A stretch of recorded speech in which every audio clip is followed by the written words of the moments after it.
Tudo bem? De volta aqui com os nossos vídeos, né? Dando destaque, né, para a literatura de não ficção, falando sobre diários, sobre crônicas. Depois vou apresentar alguns vídeos sobre ensaios. Hoje nós vamos falar sobre crônicas. Falamos anteriormente sobre diários, né? E nos diários a gente falava muito a respeito da espontaneidade, né? É uma forma de se escrever, de se fazer um registro diário, né? Onde você não trabalha com enredo, você não trabalha com a intriga, você não tem o plot, né, que vem de toda a literatura inglesa, né? A armação, a conspiração, né? De vários eventos que concatenados vão dar, né, sequência à ação que se deseja, né? Aqui, por exemplo, nos diários não. Nos diários você não conhece o futuro, né? Como eu enfatizei bastante já em alguns vídeos que eu fiz. Você escreve espontaneamente, você faz registros. Aliás, que os diários são um campo de experimentação, onde você inclusive ensaia seus primeiros passos ou seus passos de registros ficcionais, né? Você aborda questões íntimas, como também, principalmente, questões coletivas. Então, embora nos diários você possa falar de assuntos pessoais, de reflexões íntimas, você também aborda sobre o cotidiano na cidade, você fala sobre o que tem ocorrido na política, no cenário internacional, no cenário nacional. Quer dizer, os diários são, então, um campo de relato que prima pela espontaneidade. E a crônica também, sua irmã mais próxima, né? Onde exatamente prima o registro do cotidiano, o registro, por exemplo, de uma viagem que você fez. Então você vai relatar ali o que aconteceu naqueles primeiros dias ou nos dias mais importantes. Você guarda, você pode fazer um relato do que aconteceu, né? Mas eminentemente se fala de algo próximo. A gente não está falando de um passado distante, você não está falando do que pode ocorrer no futuro, você está fazendo uma crônica. Uma das nossas primeiras crônicas foi a carta de Pero Vaz de Caminha, onde ele relata ao rei o que ele vem encontrando desde que o navio deixou o cais, né? Narrando todas as circunstâncias de viagem, e inclusive quando chegam a descobrir a terra, todas as primeiras sensações, as primeiras descrições, né, de como era o cenário, de como era a paisagem, como era o clima, enfim, uma série de relatos que mostram uma série de dados sobre o espaço, sobre o tempo e sobre as pessoas. Então, as crônicas são muito espontâneas, quer dizer, você não tem, como num conto, que é uma narrativa um pouco mais elaborada no sentido ficcional, onde você vai criar personagens, onde você vai criar um mínimo conflito, né, através do qual o personagem vai se revelar e vai transpor e conseguir, né, uma passagem onde ele se transforma, conseguindo, né, o seu desejo ou não. Na crônica você não tem essa preocupação. Na crônica você é um narrador testemunha que vai documentar, vai registrar um evento. Por exemplo, uma vez eu estava indo para Augusta, isso já faz algum tempo, aqui em São Paulo, e eu presenciei, num momento que a rua Oscar Freire estava muito congestionada, uma briga de casal dentro de um carro, quer dizer, os carros todos enfileirados, havia todo aquele ruído dos motores, mas ao mesmo tempo, logo, 3 carros à frente, eu presenciei um casal tendo uma discussão violenta dentro do carro. Eu não podia ouvir, naquela distância que eu estava, os detalhes da conversa, mas eu ouvi os sons, eu ouvi os gestos, né? Você viu o carro se movimentando. À medida que o carro foi emparelhando onde aquele casal tinha briga, você percebia que nitidamente o casal estava assim, decidindo o seu futuro, onde cada um expunha, né, as suas verdades, e terminou da pior maneira, da pior forma isso, né?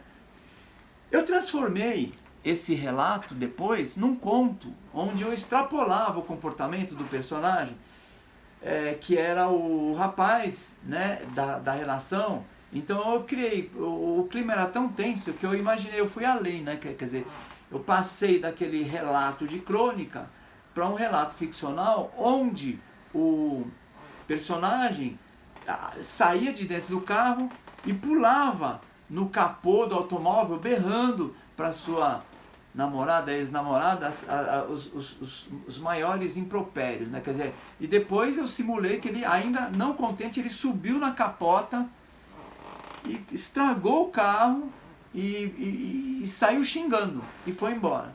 E no final fica a noiva olhando aquele cenário todo, muito sentida.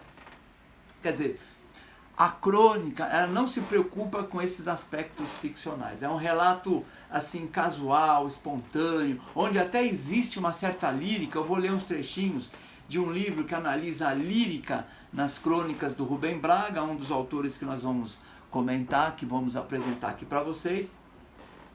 Mas onde existe toda uma não preocupação com todos os detalhes que a ficção se preocupa. Quer dizer, você não se preocupa em estabelecer exatamente, criar um tempo psicológico, você não vai desenhar um cenário, você vai descrever o que você está vendo, né?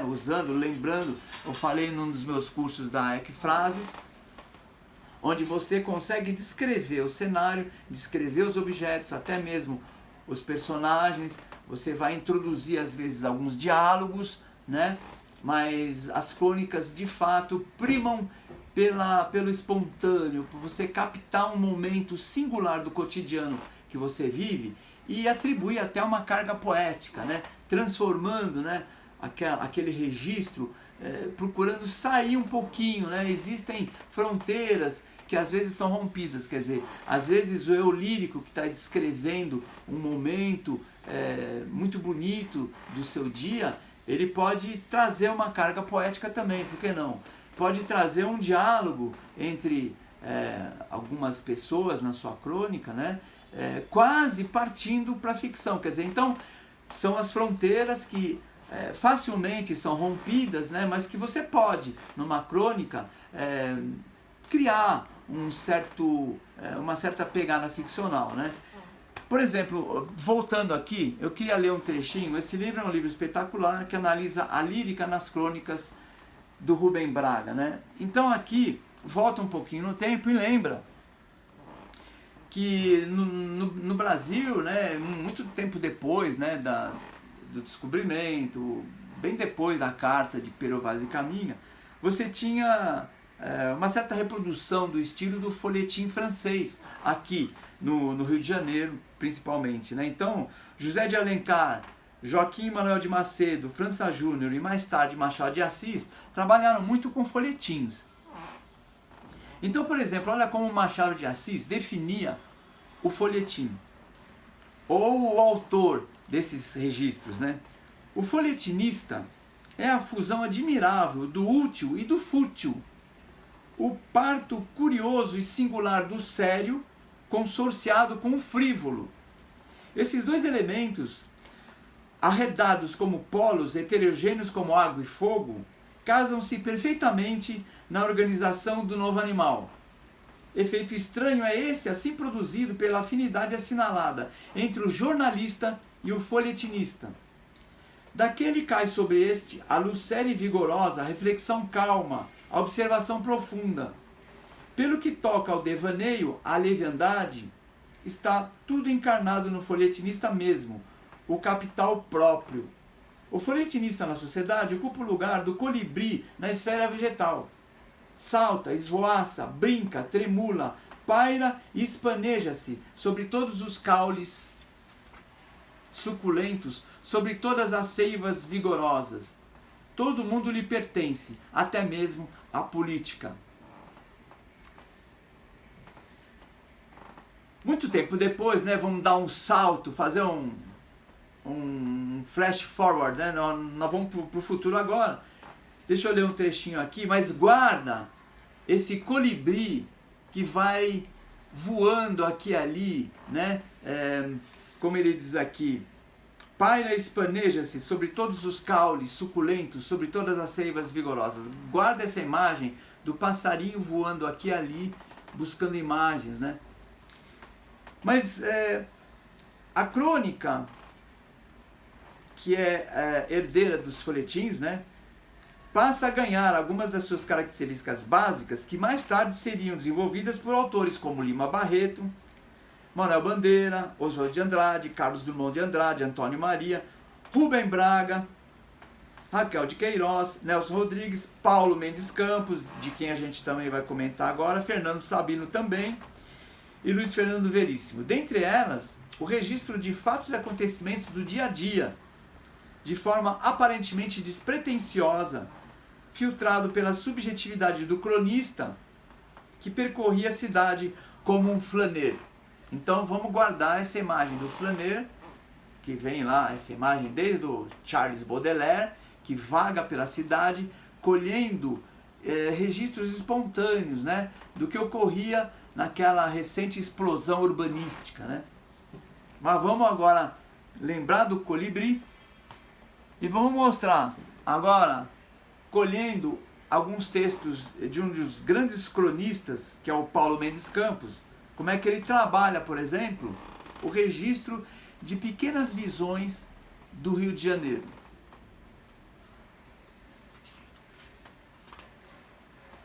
E o texto tem esse título aqui, ó, Sobrevoando Ipanema. Olha só como é que trabalha o Paulo Mendes Campos.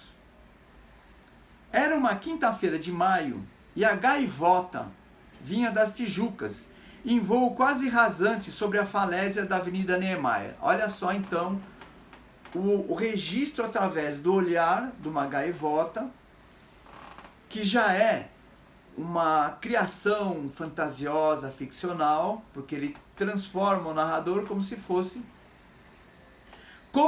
a gaivota. Depois a gente vai ver que o registro é dele mesmo, né? Personagem narrador aqui, né? Então, um voo quase rasante sobre a falésia da Avenida Niemeyer, longas asas armadas na corrente aérea que virava do sul lenta, levando o seu corpo leve e descarnado, seu esqueleto pontiagudo, geometricamente estruturado para reduzir ao mínimo a resistência do ar e da água. Olha como é que ele vai descrevendo, o narrador, né, as características dessa ave, né, como se estivesse fazendo uso das ecfrases, onde você descreve artisticamente um objeto, um ser, para que o leitor possa viver através daquela sua descrição, né?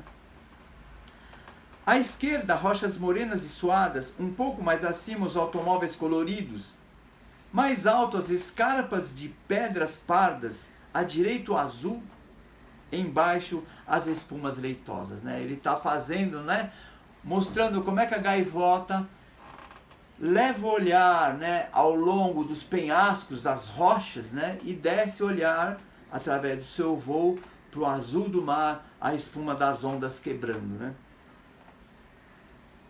Para sobrepassar o morro que se alteava, ela pegou uma corrente que ascendia, seguiu estática em linha reta, transpôs uma piscina verde, entrou pelo Leblon, em voo silencioso no exato momento em que um frade vermelho raspava a botina pelo chão para fazer uma curva na sua lambreta. Então, saindo, né, daquela paisagem natural, vai entrando na cidade, vai mostrando o Leblon, vai mostrando um personagem, que é o padre.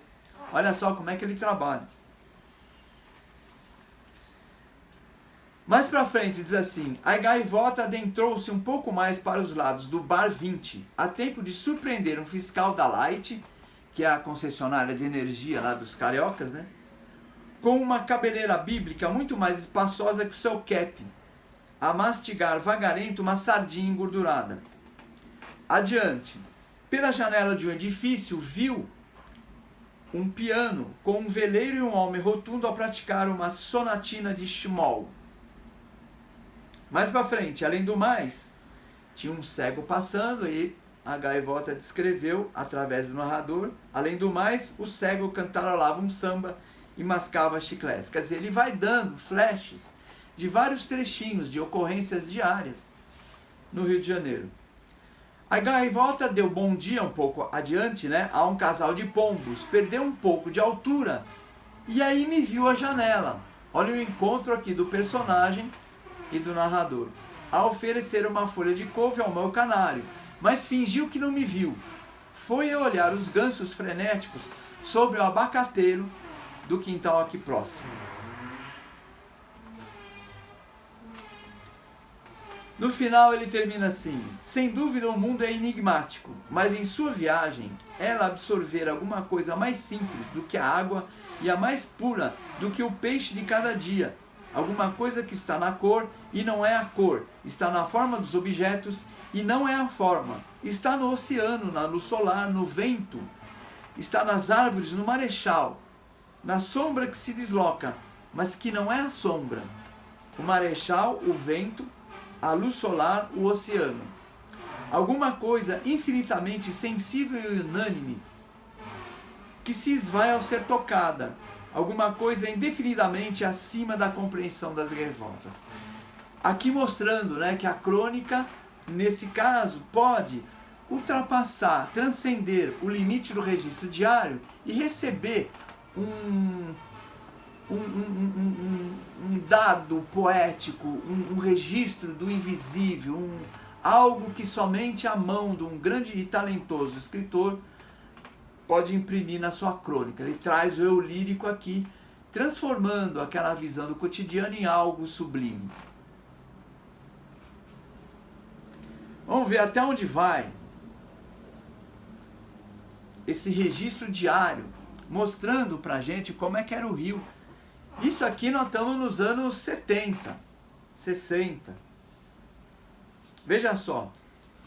Tem uma crônica dele que chama assim, A Última Flor do Lácio. É uma crônica curta, ó, de metade de uma página. Então ele descreve que na Zona Sul, o brasileiro faz roupas no Taylor Lopes da Silva, compra no Au Bon Marché. Ele compra móveis em Decor. Ele, se a pessoa, né, a mulher, está grávida, aqui ele descreve, se está pregnant, socorre-se na Future Mammon. Se come em pensão, até as pensões sofrem, claro, a influência do estrangeiro. Tem a pensão Bells, a York e a Mamma Mia. E depois ele vai jantar no Fred's, no Pigalle, no Rose Garden, à la Cloche de Dor. E já é praticamente impossível, ele termina aqui arrematando, encontrar de Copacabana ao Leblon um hotel nacional, uma pensão ideal, uma padaria das famílias, uma farmácia Santa Terezinha, uma alfaiataria Tesoura de Ouro, uma costureira chamada Mariquinhas. Olha aqui ele mostrando a transformação, a passagem daquele Rio que vinha do pós-guerra, recebendo toda a influência da cultura americana, né? E francesa. Francesa já existia, né?